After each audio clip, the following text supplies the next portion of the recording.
Today we are doing a bit of a Q&A. There are 3 questions that I want to cover today that came in, and they're really good ones. They're really fun ones. So I have 2 from the YouTube comments and 1 from my Instagram stories. So I want to pull up my Instagram stories first. The question I got on Instagram is, can you ever see yourself moving out of California? If you don't know, I live in Northern California. I live in the beautiful redwoods out in the forest, and I love this area. I absolutely love this area, and it's been really great. That being said, there are a few things that just the way things have changed in California in a lot of ways just makes things a little more difficult. And so for a few different reasons, yes. Do I think that's going to happen anytime soon? I doubt it.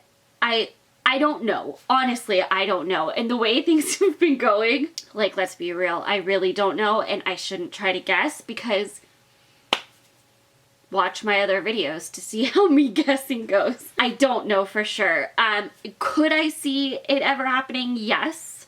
I could see that possibly happening at some point if the circumstances and situation and everything was right. I could see that happening. Do I think it's going to anytime soon? Probably not.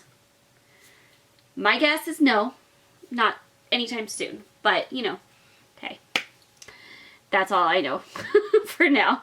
So there's that.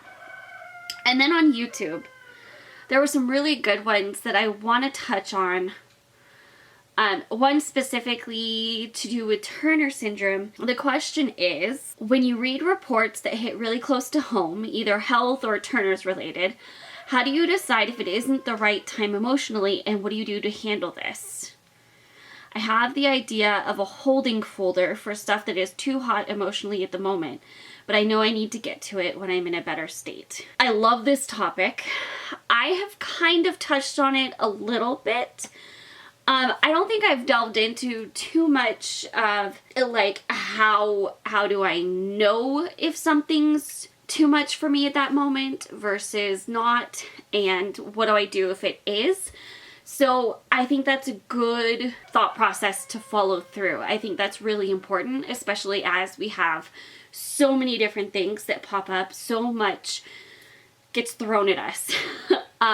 Thanks to the advent of the internet, it can be articles, it can be YouTube videos, anything. It can feel really overwhelming, whether it is just general health stuff or Turner's or whatever pops up. And particularly for me, the situations I run into that end up being the hardest are when there's a fellow butterfly that has passed away really young. Whether it's a mom that was pregnant, lost their baby, whether it was somebody in their 20s or 30s, had a dissection and had complications and didn't recover, or just had heart surgery and didn't recover, or had complications and didn't recover. All of those circumstances end up hitting me the hardest, I think. And you really have to know yourself. I know that's a really vague piece of advice and a really like, well, yeah, that'd be great. But it's really important to look at what that actually means.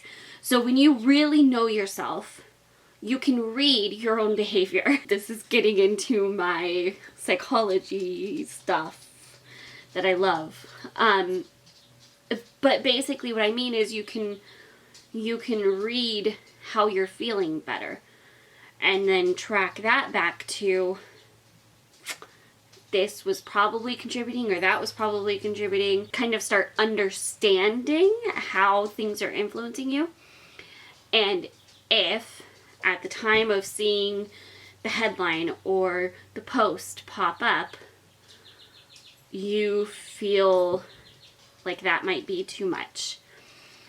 I mean, in general, if you already feel overwhelmed, More of that is not going to lower your overwhelm, it's going to increase it. That being said, I know I'm somebody that, while the situation might be bad, my overwhelm is decreased the more I know. Some people might think that's counterintuitive, but for me, I like to understand, and I feel more comfortable and confident when I understand things. So understanding is part of me lowering that anxiety, lowering that overwhelm. That being said, too big of a flood of information is just going to be a general overwhelm, so you're still going to have the same impact. If you do determine, after kind of checking in with yourself, how are you feeling at the moment? Is this something you feel like you can handle right now? Is it connected to something you're going through right now, which might make it an even larger impact on you? Then you decide it is too much for right now. And you don't want to go there right now, but you want to do, like you mentioned in your question, a holding folder where you can put things that you want to come back to when you're more ready, when you're in a better state of mind for it. I think that's an amazing idea. I think bookmarking things, if it literally means a file folder on your desktop or whatever you can do to kind of save things you want to come back to, I think that's a great idea and a great way of applying that concept of giving yourself that room to breathe and keeping yourself at a pace that you can handle. Now I want to touch on a little bit of your phrasing at the very end where you said, though I know I need to come back to it. And like, I got the feeling you were talking about not letting yourself forget to come back and not just letting yourself hide away from it because it's difficult. That was kind of my interpretation of that part of your question or post or comment, I mean. And that's another thing. Sometimes we have to push ourselves to do the hard work to educate ourselves on really difficult and emotionally and mentally taxing topics sometimes. Because for us, educating ourselves is basically facing the reality of all of the different health complications and awful things that could go wrong, right? And ways of avoiding those things. And that gets heavy. But it is also important not to just shy away from it because it's hard. And I think in that same vein of a holding folder where you can put things until you are in a better mind for it. Having tools that you know help you process those things. So people around you that help you process. Sometimes it looks like only reading bits and pieces of it at once. Sometimes it looks like reading it several times to fully take all of the information in. Sometimes it helps to keep things in context and ground yourself while you're bringing all of that in. So you can be reminding yourself, how does this apply to me? What's going on with my case? If you're reading an article about dissection and you know your last echo was totally normal looking, you can have that context for yourself that can help ease it being so overwhelming in that moment and help remind you, okay, this is how that applies to me. And that is important to keep in mind too. Sometimes it is those people around you that can help you. Sometimes it's somebody to bounce ideas off of or just vent your feelings to. To be honest, it's also a professional. It's also maybe a therapist, because there is a lot of grieving that comes with Turners. There's a lot of grieving and mental work to do with Turners.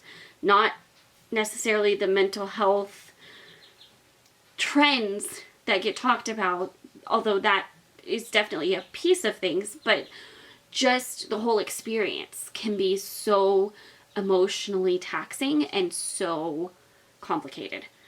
And so having that person to help you process those feelings is very, very important. And so knowing when that's a tool you need also, whether it should be up-leveled to a professional doing that, that's an important thing to know about yourself also, is to determine whether that's something you need or not. Again, all of that is case-by-case basis and just different avenues and resources, but all good things to think about. And I think having that plan in place before something overwhelming pops up is going to feel like night and day to when you don't, to before having that plan, to before having mentally processed how to handle it. That would be a huge help to that whole experience, to have that plan in place ahead of time. Because when you're feeling those emotions, it can very easily let the moment get away from you. So that is my thoughts on that. Okay, and the last question I got, which is a really, really fun one, is what would your dream job be? The 10-year-old Brooke would answer this very, very differently. But at the same time, I don't think she'd be surprised for where I am now. And I think it kind of falls in it. So my dream job growing up through well into my teenage years was singing. I love music. I love singing. I was in choir. I was in the children's choir when I was a kid. I was in the high school choir. I was in choir in college. I have always loved the performing arts. I've always loved music and acting and dancing. And so I always loved those things. I gravitated towards, I really loved the behind the scenes of movies. I still do. I've always loved the behind the scenes of movies and filmmaking and all of that. I've always loved the same thing for music, and it's my favorite. And so my dream was to be a professional singer or performer of some kind, but then I really clarified singing was my focus. And then in high school, it started shifting to, oh, but I also really love like psychology. And it was more of, I found a way to understand how my brain works, because my brain is just wired that way to analyze everything and people watch, and that is just how my brain functions. And I love helping people. I love taking care of people. And that really meshed with that as well. So to put that into one, while this is not my day job, everything within that applies. While I'm not really playing a character on my channel or really doing any performing, you are in front of a camera. And it is being posted for the whole world to be able to see it. And so that level kind of equates to the same thing. You know, you're engaging people, you're interacting on a very large scale with the focus on you. So it's a similar experience. And the other aspect is of helping people. My mission with my channel is helping people, is helping other butterflies navigate everything that is Turner's. It is encouraging people with mental health advocacy to break this stigma and be able to have these conversations that need to happen, and give all of the resources and knowledge that I've learned in both of those camps to you for it to help. And so I'm helping people. I hope I'm helping people. That's my goal. And so in a way, I kind of feel like my channel is my dream job. That might sound corny. This probably got way more serious than you expected the answer to be. You probably expected just that little bit in the front, but it is. I love sharing, and I love being creative in this way. I'm also like such an outspoken person, and this gives me an outlet for that. So I would say my dream job right now would be my channel. It is my channel. My channel and my podcast. It's, I guess those being my everyday. You know, right now it's not, but that is my goal. That is my dream. In a lot of ways, it gives you time freedom. I would get to decide everything, and yeah. So I hope that wasn't too corny or cheesy or turned it too serious, but I love the work I do on my channel. So yeah. I think if I was totally honest, I have random moments of time where I'm like, but could I still go after music? Could I still, like, try to be in a movie? I don't know. It would be fun. I would love it. But, you know. So, I hope that answers that. And thank you guys so much for your questions. If you have any more you would like to submit, put it in the comments and I can do another video answering more. I hope you enjoyed this. If you did, give it a thumbs up. Make sure you're subscribed so you see when notifications come up. And I will see you guys in the next video. Bye!